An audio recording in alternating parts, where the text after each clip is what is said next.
Shalom saudara, selamat pagi. Kita ketemu kembali pagi ini dalam Morning Devotion. Selamat pagi saudara-saudara, apa kabar? Saudara, kita akan melanjutkan pembacaan firman Tuhan. Hari ini saudara dari 1 Tesalonika 4 ayat 13 sampai dengan ayat yang ke-18. Demikian firman Tuhan. Selanjutnya kami tidak mau saudara-saudara bahwa kamu tidak mengetahui tentang mereka yang meninggal. Supaya kamu jangan berduka cita seperti orang-orang lain yang tidak mempunyai pengharapan. Karena jikalau kita percaya bahwa Yesus telah mati dan telah bangkit, maka kita percaya juga bahwa mereka yang telah meninggal dalam Yesus akan dikumpulkan Allah bersama-sama dengan Dia. Ini kami katakan kepadamu dengan firman Tuhan, kita yang hidup, yang masih tinggal sampai kedatangan Tuhan, sekali-kali tidak akan mendahului mereka yang telah meninggal. Sebab pada waktu tanda diberi, yaitu pada waktu penghulu malaikat berseru, dan sangkakala Allah berbunyi, maka Tuhan sendiri akan turun dari sorga. Dan mereka yang mati dalam Kristus akan lebih dahulu bangkit. Sesudah itu kita yang hidup, yang masih tinggal akan diangkat bersama-sama dengan mereka dalam awan menyongsong Tuhan di angkasa.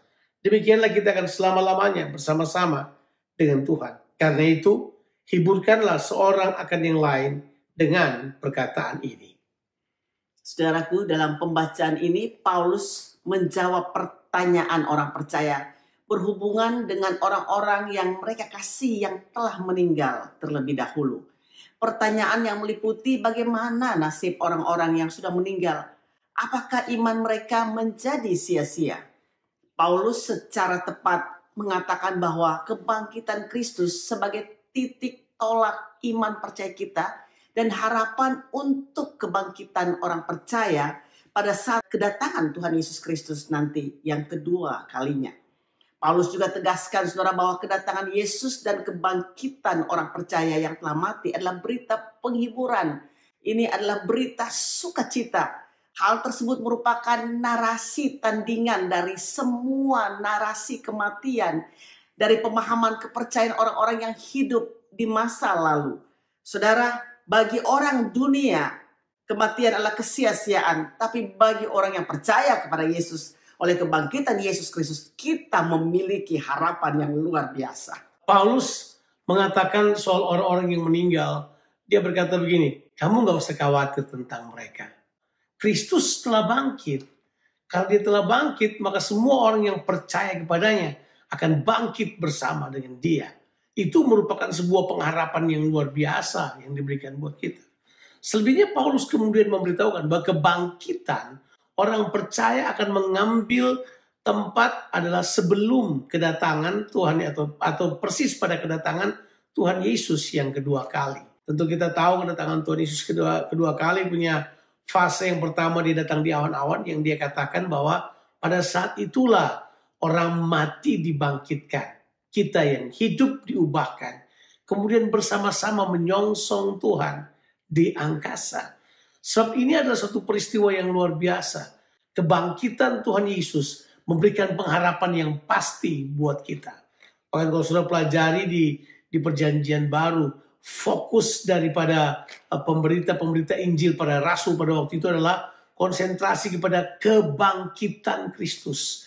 Ada kuasa dalam kebangkitan Kristus. Ada iman pada kebangkitan Kristus. Yes. Kalau kita mengerti bahwa kebangkitan Kristus memberi pengharapan, iman dan kekuatan buat kita, itu pasti akan mempengaruhi gaya hidup kita. Sebab kebangkitan Kristus itu akan menunjukkan kepada kita bahwa dia memberikan harapan buat kita. Setelah kita mati, ada kebangkitan bersama-sama dengan dia. Haleluya. Saudaraku, tidak ada seorang pun yang tahu waktu atau saat kapan Yesus datang kedua kalinya. Tapi harapan saudara untuk kedatangan Tuhan Yesus yang kedua kali akan mendahului kebangkitan orang percaya yang mati dalam Tuhan. Sehingga kita semua akan hidup selama-lamanya bersama-sama dengan Tuhan.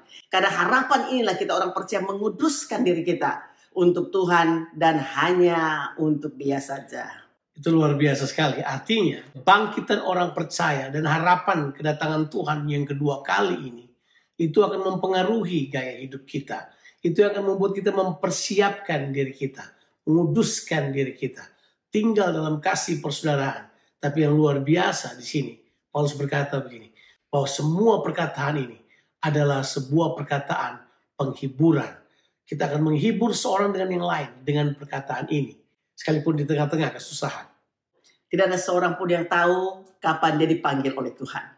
Selama kita masih hidup dalam dunia ini, mari kita gunakan waktu-waktu kita ini dengan baik untuk memuliakan Tuhan dengan kehidupan kita. Saudaraku, jadi berkat bagi banyak orang. Seperti Alkitab katakan, bagiku hidup adalah Kristus dan mati adalah keuntungan. Waktu Tuhan sudah memanggil kita, saudaraku, kita siap untuk kita bertemu dengan Dia. Tuhan Yesus memberkati saudara sekalian. Amin.